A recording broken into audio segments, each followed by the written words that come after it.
Hey guys, today I'm doing a review of Loving Tan Deluxe Bronzing Mousse in their ultra dark shade. Make sure to stay tuned to the end because I'll be giving you my overall rating and how it compared to all the other self-tanners I've tried. But I'll be going through all the points and what I liked and didn't like about this self-tanner. To start off, it is $40 for a 4-ounce bottle. So that's $10 an ounce, and that's really, really expensive. It's one of the more expensive self-tanners out there. This is a mousse. It comes out a little thinner than most mousses, so it doesn't hold its shape as well. It's a little watery, so be careful with that. And it does have a really, really dark guide in it. So it comes out like a dark, dark brown color, which helps see where you're applying it, but it also gets really messy and it can stain things. The smell of this one, to start in the bottle, when you apply it, it doesn't smell that bad. It smells kind of like a lot of self-tanners with a little fragrance and a little DHA, but I didn't mind the smell at all when I put it on. It smells pretty good. It doesn't smell as good as their dark formula, I think because there's more DHA in this one messing with the smell. But the next morning after my tan developed, it smelled so bad. Even after I showered it off, I could still smell that self-tanning kind of dead skin smell on my body. So this one doesn't smell good at all. The next morning it smells very strongly of DHA. Applying this one, I highly recommend using a tanning mitt or a glove to apply it because it is thinner, so it'll melt quickly in your hands, and it has a dark guide, so it'll really stain your palms if you aren't careful. The guide takes about a minute to blend into your skin, and until it fully blends in, it'll look kind of streaky, but I was able to fully blend it in and kind of get rid of a lot of that. It did end up staining some of my towels, so I can't reiterate enough, be careful with the dark guide.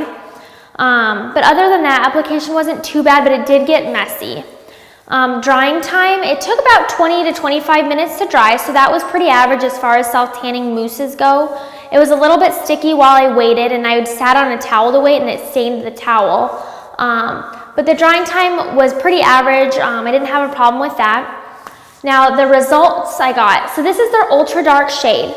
When I woke up, I was still really dark because of the guide, but once I showered off the guide, a lot of my tan was gone as well. So I was left with like a medium to dark shade. It definitely was not ultra dark. And I was expecting to be pretty dark just due to their social media. I see a lot of pictures they post where girls are so dark. So after trying this, I know now that a lot of those photos are heavily edited or filtered, or they're just taking pictures of girls with the guide still on while their tan is really dark, because this tan isn't that much different than their dark formula. Like I said, I got like a medium to dark shade. Now I liked my tan, it was a nice color. It just wasn't as dark as I was expecting it to be based on the pictures on their website and on social media. And it just wasn't an ultra dark shade that I was expecting.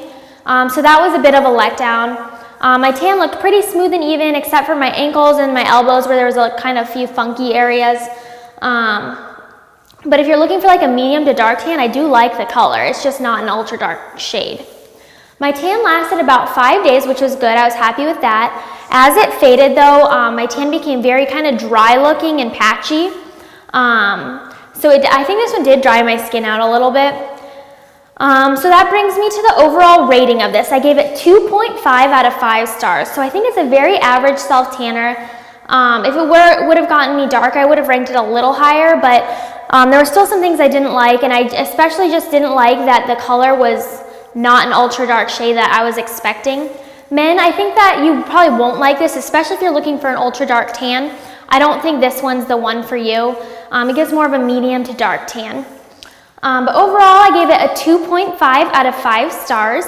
And I want to hear what you guys think about this one. I know a lot of you out there have been wanting me to try it and that you have tried it too. So let me know in the comments below your experiences with this, if you had the same experience as I did. And for more information on this self-tanner and many others, please visit us online at SelfTanning.com and on Facebook and Twitter.